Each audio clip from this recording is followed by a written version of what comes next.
Amen. Amen, peuple de Dieu. Est-ce qu'on peut pousser des cris de joie pour le Seigneur ce matin?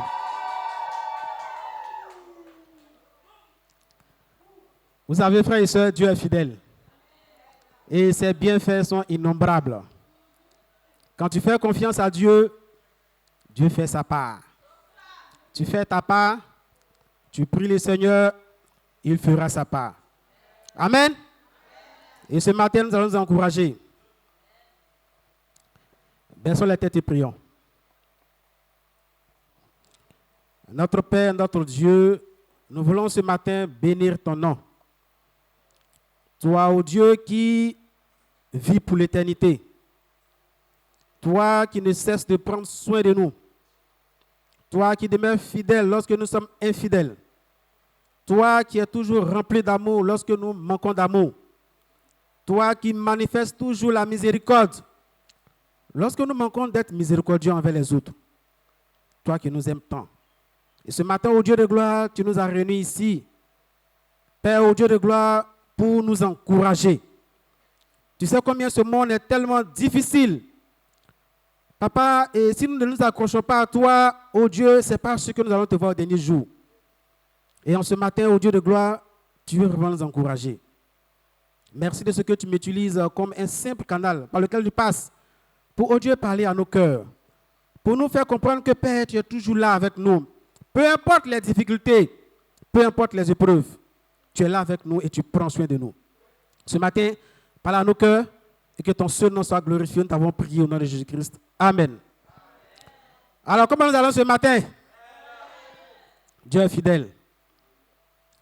Vous savez, tout à l'heure, le frère disait que mon épouse est à l'hôpital. Effectivement, elle est à l'hôpital depuis le vendredi. Et le médecin dit que c'est demain qu'elle sortira. Et je lui disais comme ça que quand tu décides de partager le message de Dieu,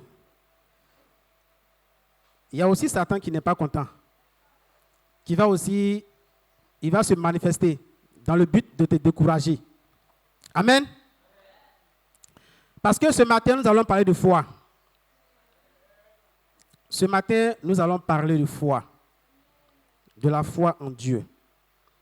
Et le thème de ce matin, c'est les bienfaits de la foi. Les bienfaits de la foi. Amen. Est-ce qu'on est là ce matin? Dis à ton voisin les bienfaits de la foi.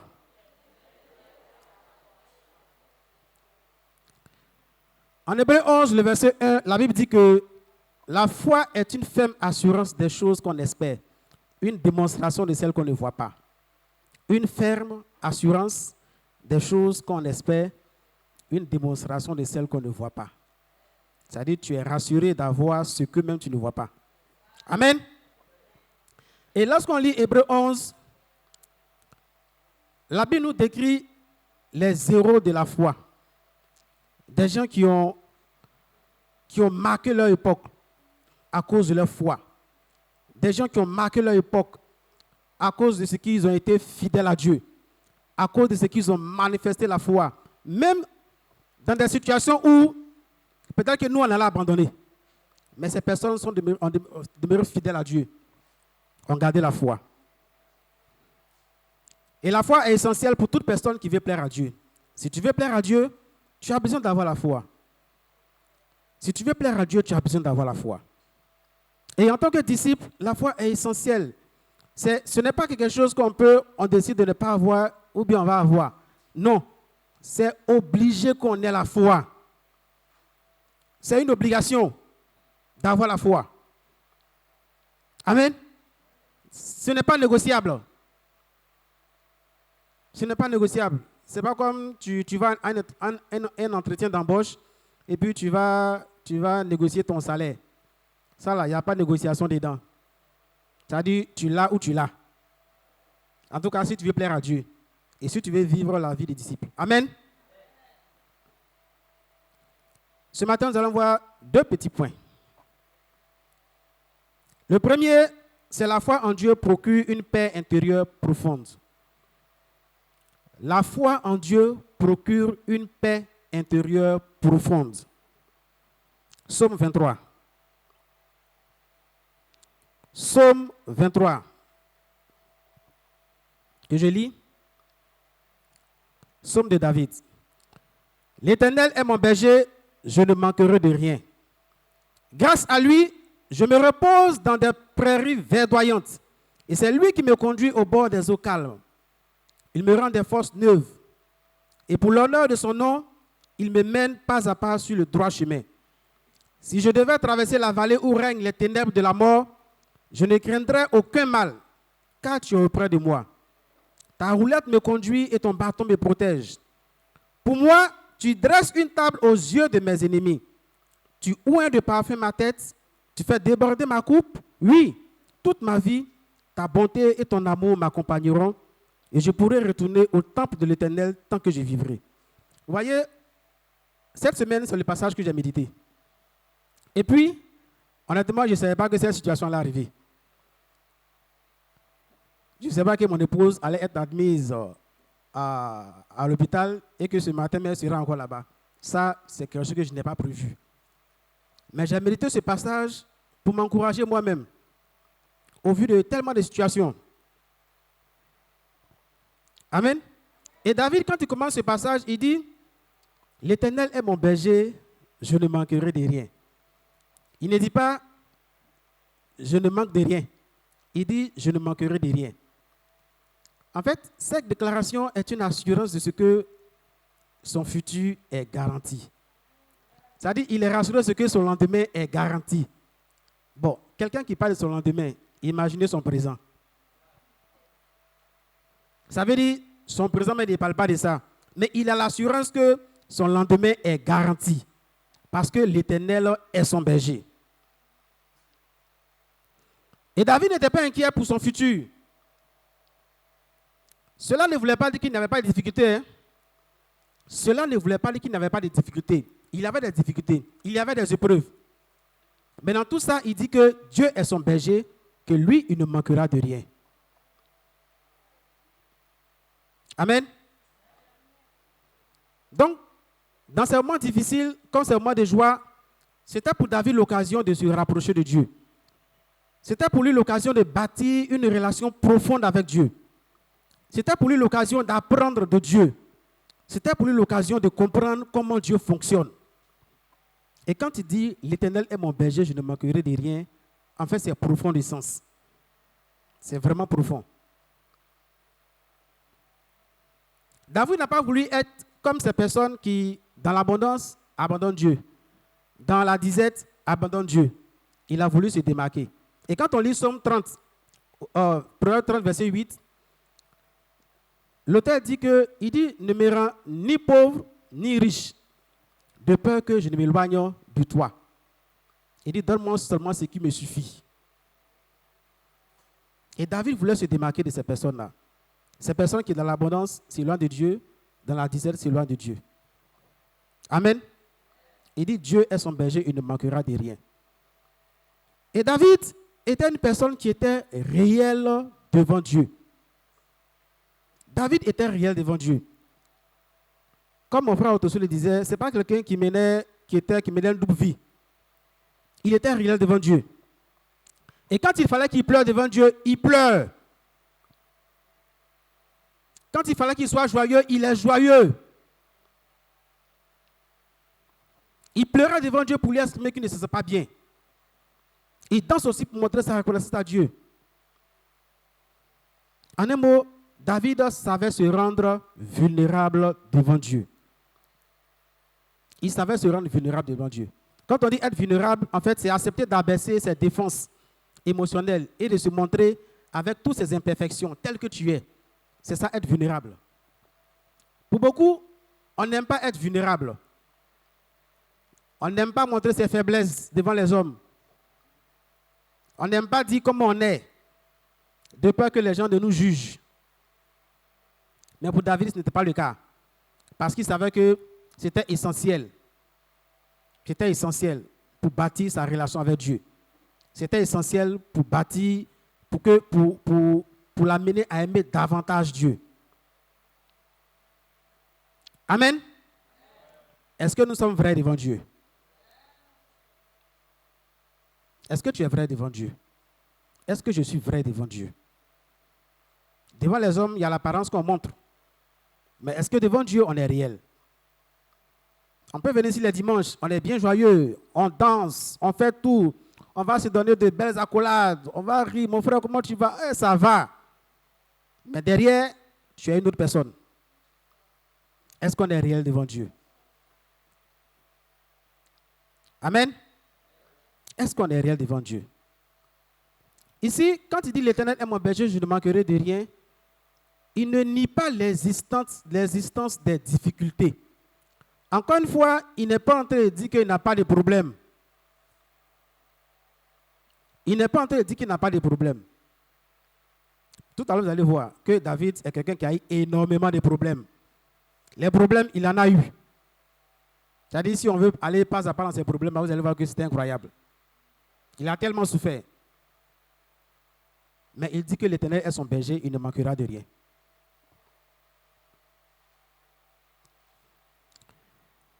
David, en fait, il a voulu se laisser conduire par Dieu pour ne pas que les difficultés, les inquiétudes, les soucis, la peur et tout cela prennent la place de Dieu dans sa vie. Parce qu'une fois que tu laisses la place aux inquiétudes, aux soucis, aux difficultés, ça dit, Dieu devient petit dans ta vie. Et c'est tout cela qui va commencer à prendre la place. Et la plus grande place dans ton cœur sera occupée par toutes ces choses-là. Et vers la fin, tu trouveras que Dieu n'est pas efficace. Tu trouveras que Dieu est efficace dans la vie des uns et des autres. Mais pour toi, Dieu n'est jamais efficace.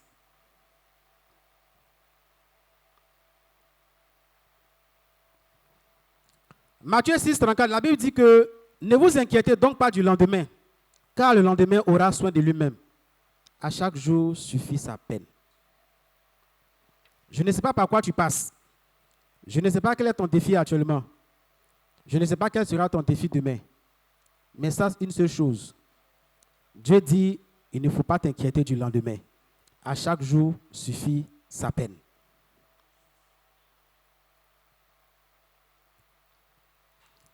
Frères et sœurs, il ne vous est jamais arrivé de passer par des moments difficiles, c'est-à-dire tu te bats toi seul. Tu peines même à t'en sortir. C'est difficile. C'est-à-dire que peu importe ce que tu fais là, tu as l'impression qu'il n'y a pas d'issue. Peu importe ce que tu fais. Et tu as du mal à dormir. Tu as du mal à dormir. Mais lorsque tu arrives à laisser toutes ces choses entre les mains de Dieu, tu arrives à t'abandonner vraiment entre les mains de Dieu et tu laisses Dieu diriger tout, qu'est-ce qui se passe? Tu dors tranquille. Tu es en paix. Tu es tranquille. Tu deviens plus serein. Tu deviens plus serein. Mais tant que tu ne lâches pas prise et que tu veux lutter avec Dieu qui va régler le problème, tu es toujours embêté. Et nous, on est très fort dans ça. On lutte avec Dieu. On nous dit qui va régler mon problème.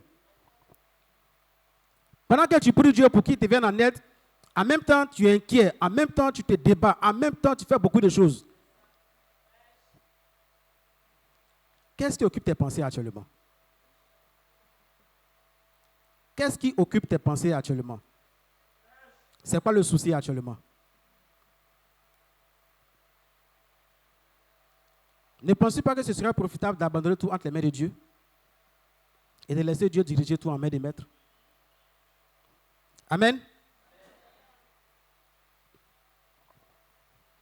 David était confiant en ce sens qu'il se disait que même si quelqu'un me ferme une porte aujourd'hui, demain, Dieu va ouvrir une autre porte quelque part pour moi. Ça dit, si on me ferme une porte aujourd'hui, Dieu va ouvrir une autre porte pour moi quelque part demain. Donc, il n'était pas inquiet. Ça dit qu'il était serein. Peu importe les circonstances, il était serein. L'Éternel est mon berger, je ne manquerai de rien.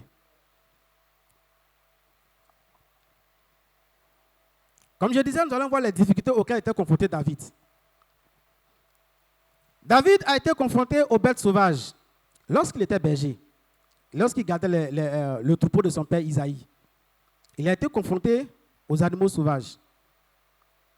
Au péril de sa vie, il s'est battu pour protéger ces animaux-là. Il a été confronté à Goliath, cette bataille mythique. Aujourd'hui, tout le monde en parle. David contre Goliath. Il a été confronté à Goliath. Frères et sœurs, on peut le voir en 1 Samuel 17, verset 48 à 54. On raconte l'histoire de David et Goliath.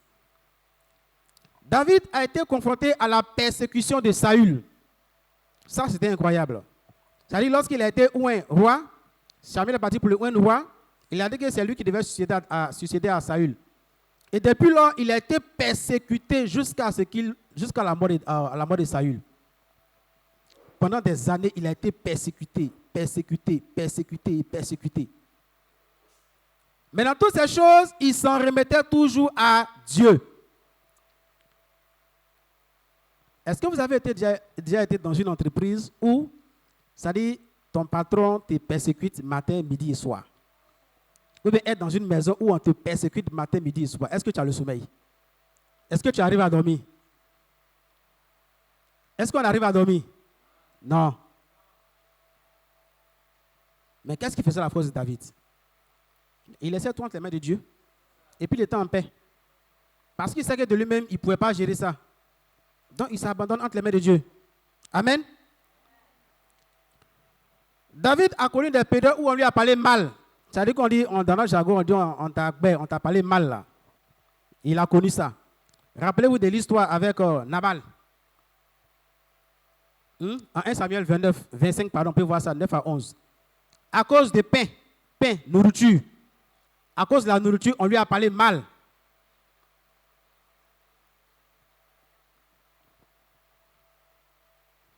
David a été confronté à des coups d'État. Son fils Absalom. Coup d'État, son propre fils. David a été confronté à l'humiliation. Il a été humilié. Par son propre fils. Son fils allait coucher avec ses femmes. Avec ses concubines. Ça, c'était une humiliation pas possible. Il a eu à mener des batailles incroyables contre les Philistins, contre les Ammonites, contre les Moabites, pas mal de peuples. Il a mené des batailles incroyables. Sa vie n'a pas été de tout repos. Au point où, quand il fallait construire le temple, Dieu lui a dit que toi, ta main a versé assez de sang, que tu ne peux pas être celui qui va construire le temple. Mais c'est ton fils Salomon qui va construire le temple. Sa vie n'a pas été du tout d'un repos. Mais c'est dans toutes ces choses, David dit que l'Éternel est mon berger, je ne manquerai de rien. Frères et sœurs, je ne pense pas qu'on ait connu la moitié de ce que David a connu. Je ne pense pas qu'on ait connu ça. Et de toutes ces situations, il avait la paix intérieure. Il était tranquille, en paix avec lui-même. Et le secret de la victoire de David était son extraordinaire confiance en Dieu. C'est parce que justement, il faisait confiance à Dieu qu'il était en paix. C'est parce qu'il faisait confiance en Dieu qu'il était tranquille. Amen. David a choisi la confiance plutôt que de se fier aux circonstances visibles. Il a choisi de faire confiance à Dieu. Et quand il dit l'Éternel est mon berger, il a lui-même été berger. Donc il sait de quoi est capable un berger. Pour avoir veillé sur le troupeau de son père, il sait de quoi est capable un berger. Le berger, c'est-à-dire quand il sort son troupeau, ils vont aller pâturer. Il parcourt des kilomètres des fois et des kilomètres. À leur époque, dans le désert, il fallait parcourir des kilomètres pour trouver une verdure. Et quand ils arrivent, ils ont trouvé l'endroit, le berger est là, il ne dort pas, il veille, il surveille ses animaux pour ne pas qu'une bête sauvage vienne les dévorer. Donc il veille au grain, il est là, il regarde. Il est attentif. Et il s'assure de ce que les animaux trouvent le meilleur pâturage possible. L'eau la plus potable pour qu'ils puissent s'abreuver. Et c'est comme ça que Dieu travaille avec nous. Et quand tu fais de l'Éternel ton berger, c'est comme ça qu'il prend soin de toi. Et c'est ce que David disait dans le psaume 23. L'Éternel est mon berger, je ne manquerai de rien. Et quand tu le dis, c'est avec une assurance incroyable. Est-ce que toi, aujourd'hui, tu peux dire avec une assurance incroyable, Que l'Éternel est ton berger et que tu ne manques de rien. Est-ce que tu peux le dire avec assurance? Amen.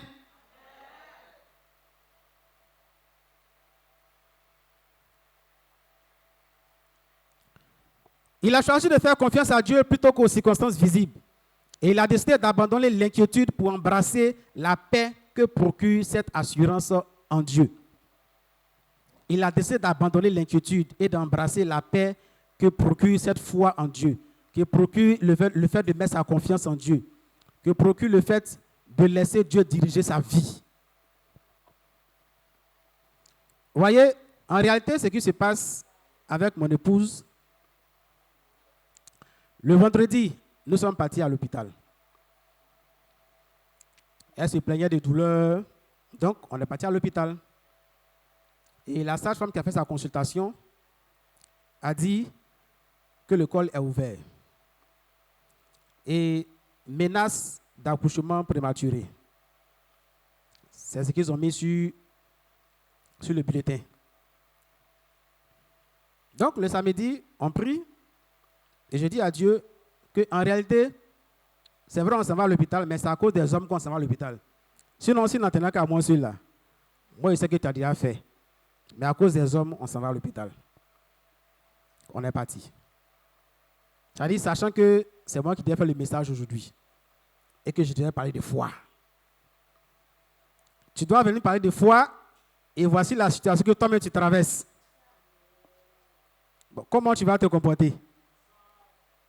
Tu es en paix ou bien tu n'es pas en paix?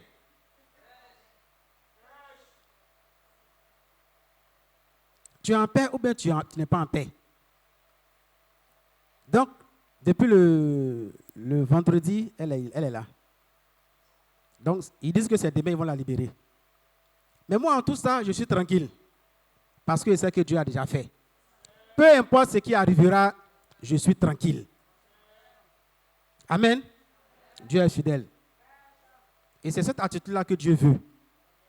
Peu importe les circonstances. Comment tu vas réagir? Amen. La foi en Dieu nous offre une force et une espérance inébranlables dans l'épreuve. La foi en Dieu nous offre une force et une espérance inébranlables dans l'épreuve. On peut le voir en 1 Roi 17, verset 1 à 16. C'est une histoire que nous tous on connaît très bien. Et c'est l'histoire de la veuve de Sarepta. Cette femme incroyable.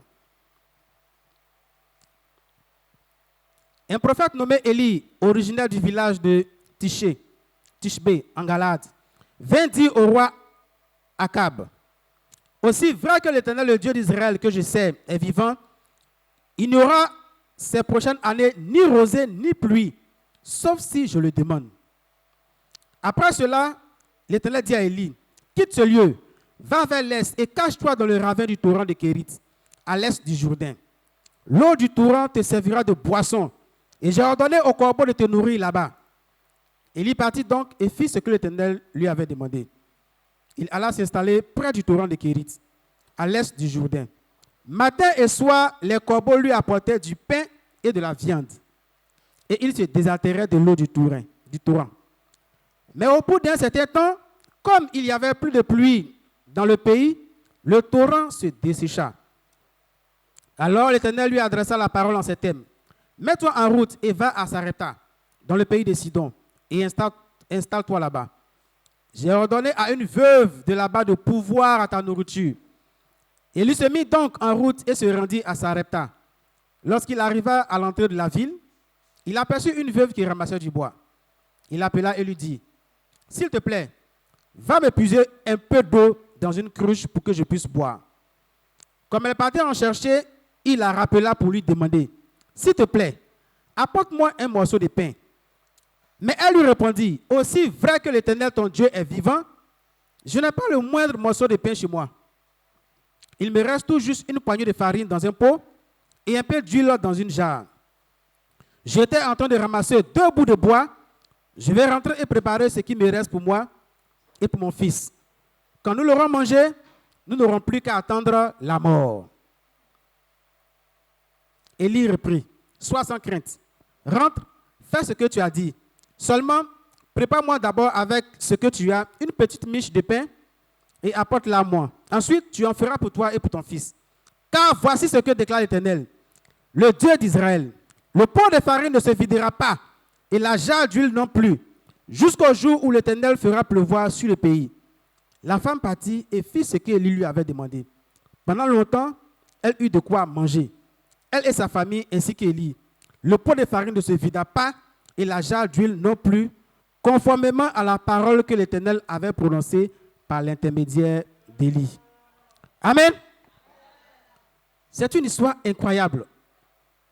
Une histoire qui parle de foi, qui parle d'espérance en Dieu. Frères et sœurs, comme j'ai dit, je ne sais pas par quoi tu passes, mais laisse-moi t'encourager ce matin. Cette femme, nous étions à une époque où Élie, après avoir prié pour qu'il ne pleuve pas, Dieu lui a dit, va dans le torrent de Kérit. Il est parti se cacher là-bas. Et puis Dieu lui dit que je vais ordonner au corbeau de te donner à manger. Bon, là, je me suis posé la question. Un homme ordinaire, honnêtement, allait poser la question à Dieu. Dieu, comment tu vas faire ça? Et Dieu lui dit que je vais ordonner au corbeau de te donner à manger. Et puis, il ne pose pas de questions. Il se lève et puis il s'en va. Il dit tranquillement. En tout cas, moi, j'allais demander à Dieu, comment tu vas faire ça? Parce que normalement, ce qu'on sait, c'est quelqu'un qui va venir te servir à manger. Dieu lui dit que je vais ordonner au corbeau de t'aboyer du pain et puis de la viande. Ils vont trouver ça où?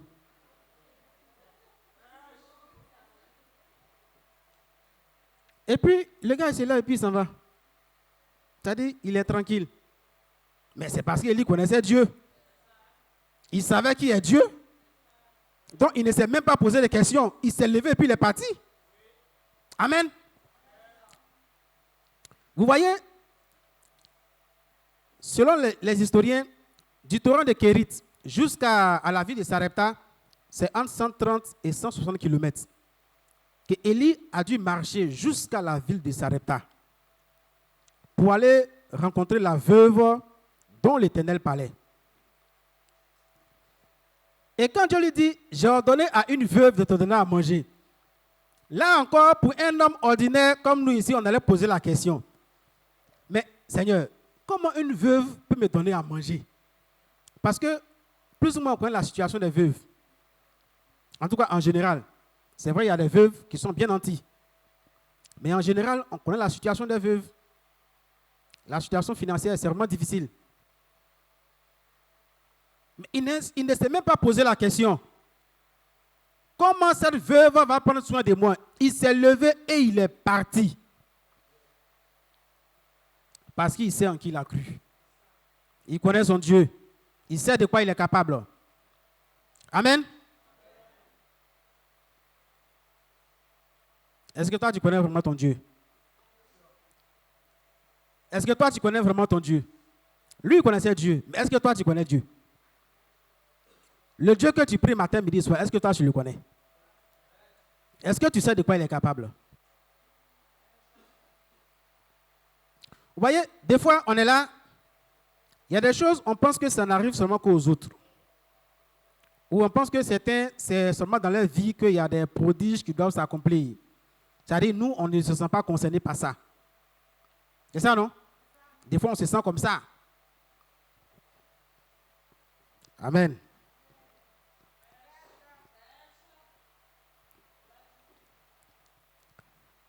Dis à ton voisin, Dieu est bon. Dis à ton voisin, le Dieu que nous servons est puissant. Alors, Élie s'en va. Il va dans l'optique que la veuve de Sarepta lui donne à manger. Donc, c'est dans cette optique-là qu'il est parti. Rien d'autre. Parce que Dieu lui a dit qu'elle va lui donner à manger. Et donc, quand il arrive, et puis, Dieu merci, il croit cette dame-là en train de ramasser du fagot. Il la voit. Regardez ce qui va se passer. Il arrive et qu'est-ce qu'il demande? De l'eau. Il n'y a pas de problème, elle s'en prend de l'eau. Il demande la nourriture. Et puis elle lui dit que, aussi vrai que ton Dieu existe, il n'y a pas de nourriture. Elle a dit qu'il n'y a pas la nourriture. Que tout ce qui me reste là, c'est un peu de farine avec un peu d'huile. Frère et soeur, si c'est toi, comment toi tu as été senti? Dieu t'a dit, il faut partir, elle va te donner à manger. Et puis tu arrives, elle te dit, il n'y a pas de nourriture. Et tu arrives, elle te dit, il n'y a pas la nourriture, tu fais quoi? Tu fais quoi? Tu vas te retourner. Si c'est moi, il y a longtemps, je me suis découragé. Hein? Et j'allais commencer à me plaindre auprès de Dieu. J'ai marché près de 130 km, je suis arrivé ici. Toi, tu dis, va, elle va me donner à manger. J'arrive, elle dit, il n'y a pas de nourriture. Bon, je suis venu pourquoi? Pourquoi je suis venu? Donc, c'est pour que je meurs de faim que tu m'envoies ici, c'est quoi? Vous voyez? Elle dit, il n'y a pas la nourriture. Frères et sœurs, ce sont des situations qui découragent. C'est-à-dire, des fois, tu as longtemps prié pour une situation. Et puis, Dieu te dit clairement que cette fois-ci-là, c'est la bonne. Ou bien, par exemple, tu présentes un concours. Et tu as l'habitude de présenter le concours. Habituellement, le concours, là, c'est 10 000 personnes qui se présentent. C'est ça, non? Et puis, tu pries. Dieu te convainc que cette année-là, mon fils, ma fille, c'est la bonne année. Donc, tu es encouragé. C'est-à-dire, tu es bien zélé, tu as la force. Tu es déterminé. Et puis, tu vas t'inscrire pour le concours. Et puis, un matin, tu vas consulter la liste des candidats. On te dit 150 000 inscrits. Comment tu vas réagir? C'est-à-dire, habituellement, on a 10 000. Et puis, cette fois-ci, on a 150 000. C'est là que Dieu te dit que toi, tu vas réussir au concours là. Bon, quand tu arrives, comment tu réagis? Tu es encouragé ou bien tu es découragé? En général, on sera découragé. On sera découragé. Et c'est un peu ce qui s'est passé avec cette veuve-là. Mais Élie ne s'est pas laissé décourager parce qu'il savait. Il savait qui est son Dieu.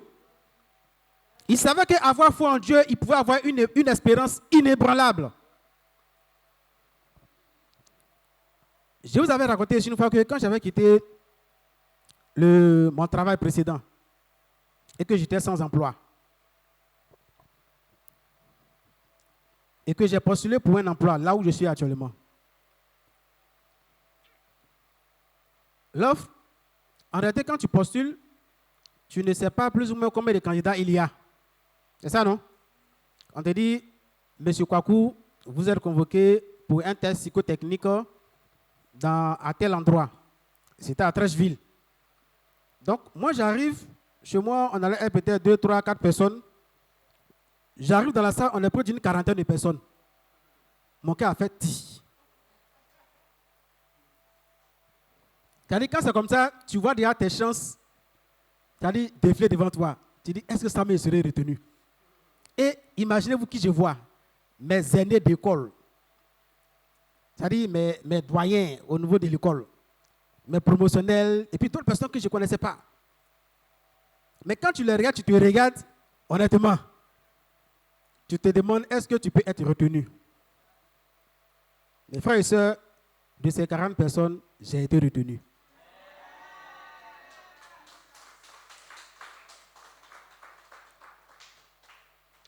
Pour dire que si on veut regarder aux circonstances, on va très vite se décourager. Si tu veux regarder aux circonstances, tu vas très vite te décourager. Parce que les circonstances ne seront pas forcément en ta faveur.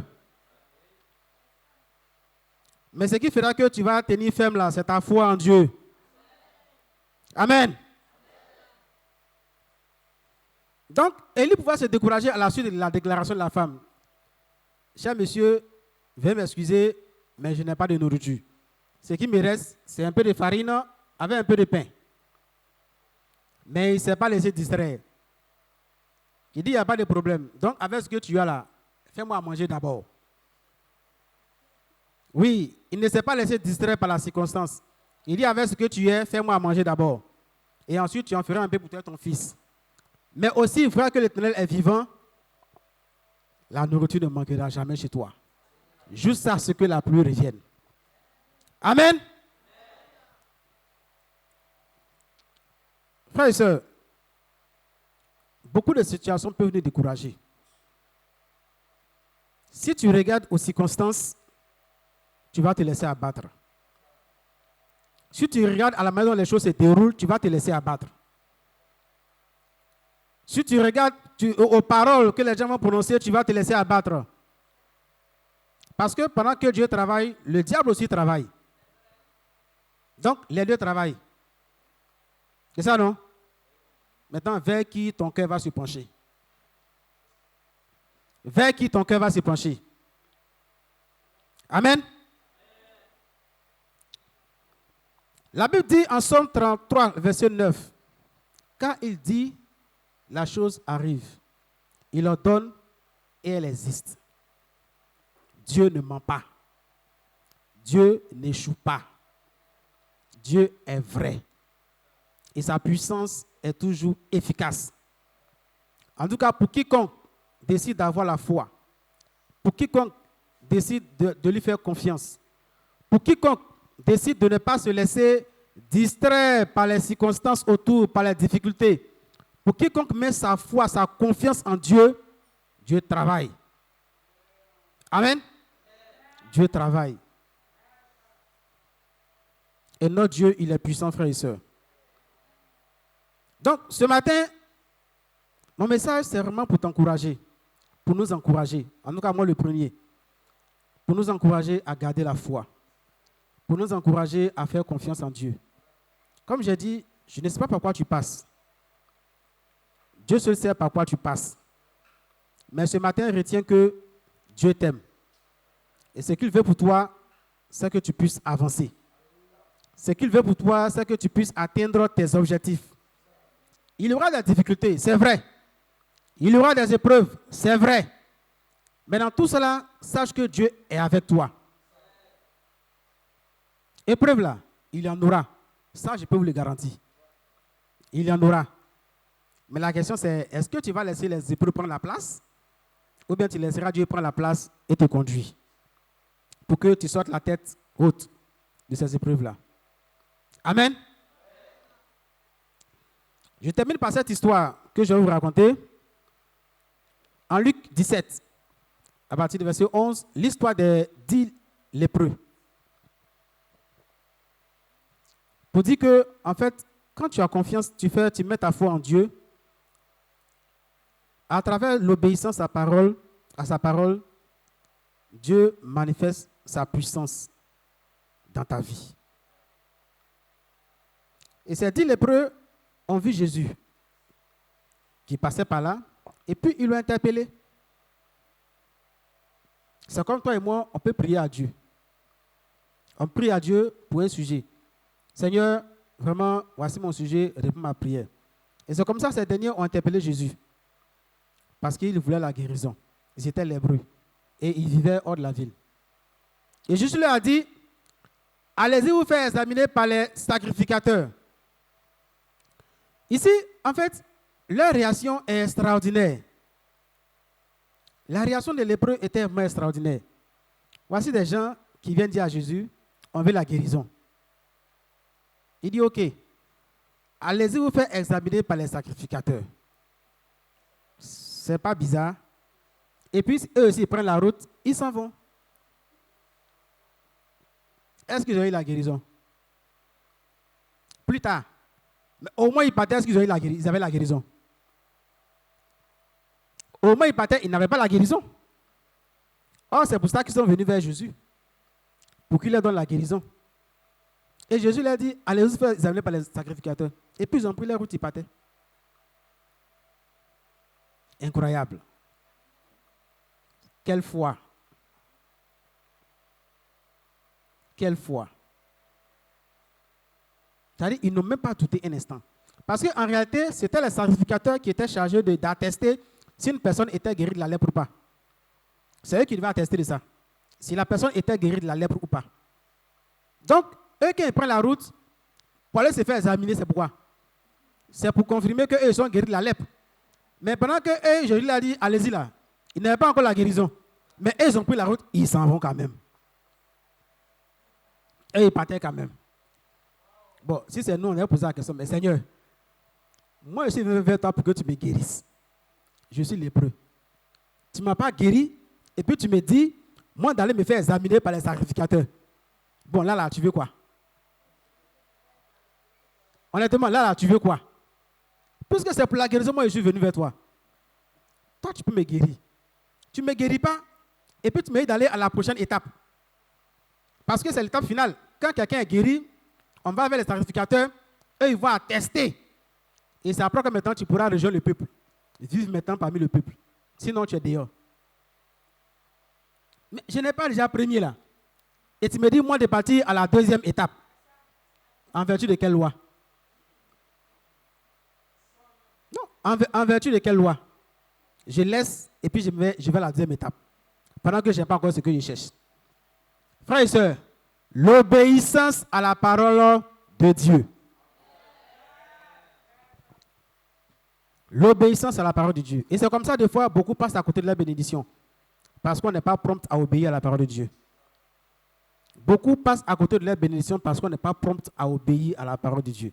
Si ces lépreux avaient un instant hésité, réagir tel que je l'ai fait, ce n'est pas sûr que ces lépreux aient eu la guérison. C'est même pas sûr. Oui, non? Mais ils ont été prompts à réagir, à obéir. Et puis ils sont partis. Et c'est chemin faisant, la Bible dit que c'est chemin faisant qu'ils ont eu la guérison. Et c'est comme ça que l'un d'entre eux est retourné à Jésus pour lui dire merci. Et c'était un Samaritain.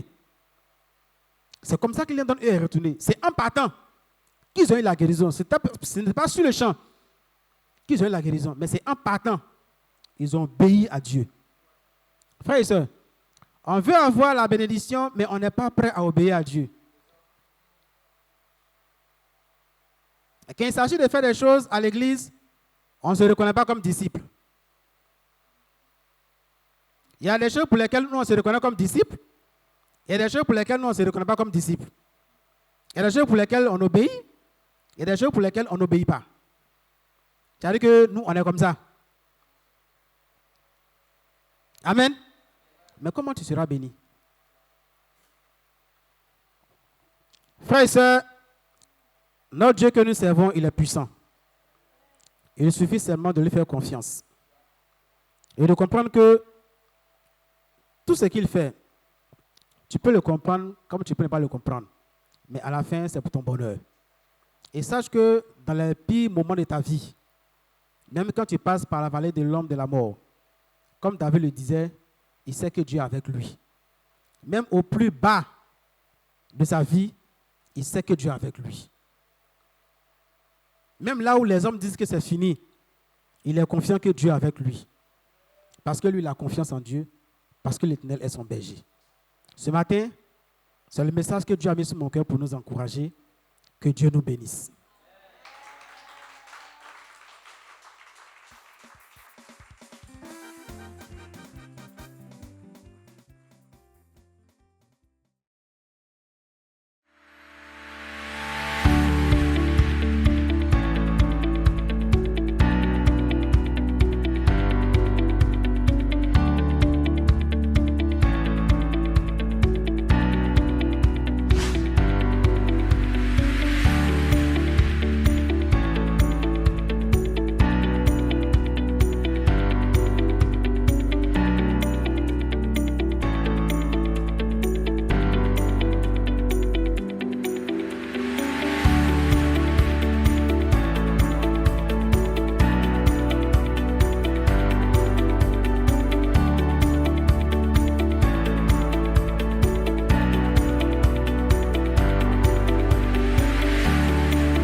Soni, Usuko, l'amour. Voyez na kenga tranle amour tran les yeux. Voyez na kenga lale amour la les yeux. Voyez na kenga sine amour si les yeux. Jésus bat. Quand joyeux ça Jésus bat, quand joyeux ça Jésus bat. quand joyeux ça Jésus bat, quand joyeux ça Jésus les bat. quand joyeux ça Jésus bat, quand joyeux ça Jésus bat. quand joyeux ça Jésus bat, quand joyeux ça. Galilée. Et la foi est essentielle pour toute personne qui veut plaire à Dieu. Si tu veux plaire à Dieu, tu as besoin d'avoir la foi. Si tu veux plaire à Dieu, tu as besoin d'avoir la foi. Et en tant que disciple, la foi est essentielle. Ce n'est pas quelque chose on décide de ne pas avoir ou bien on va avoir. Non, c'est obligé qu'on ait la foi. David a choisi la confiance plutôt que de se fier aux circonstances visibles. Il a choisi de faire confiance à Dieu. Frères et sœurs, notre Dieu que nous servons, il est puissant. Il suffit seulement de lui faire confiance. Et de comprendre que tout ce qu'il fait, tu peux le comprendre comme tu peux ne pas le comprendre. Mais à la fin, c'est pour ton bonheur.